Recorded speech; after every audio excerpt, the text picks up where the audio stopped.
l'activité de Delahaye, donc, elle est liée à un homme qui s'appelle Émile Delahaye, qui malheureusement a eu une vie assez courte dans le domaine de l'automobile, puisqu'il est décédé en 1905.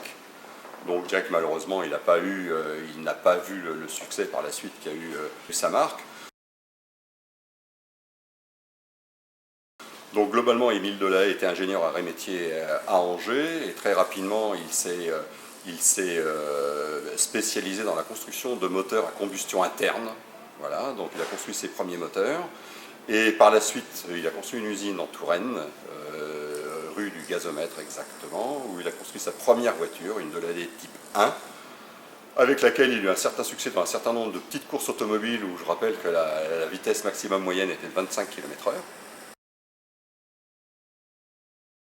Fort de ce succès-là, il y a eu aussi, entre les deux guerres, une certaine période, je dirais, dilettante au niveau de l'usine, pour redémarrer assez rapidement la construction automobile, où là, ils ont excellé dans des modèles qu'on retrouve aujourd'hui, des modèles 135, des modèles 145, 235.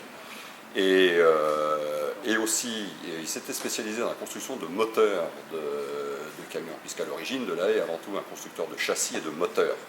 Et concernant les automobiles, on fournissait le châssis et le moteur, et je dirais, le client avait le choix du couturier. Voilà.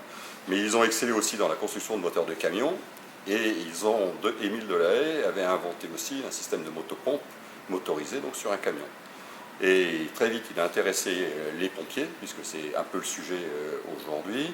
Et les pompiers sont intéressés en l'occurrence à la gamme 119, qui était donc un camion de pompiers avec une des premières grandes échelles de marque Magirus.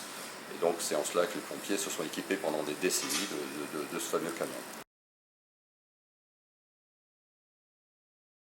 Après ça, Delahaye, donc il y a eu toute une période faste, je dirais, entre 1935 et un peu après-guerre.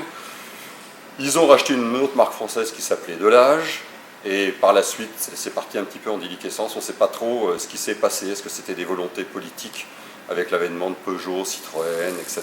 Mais la marque a eu beaucoup de difficultés et malheureusement a disparu en 1954, rachetée par Auschwitz.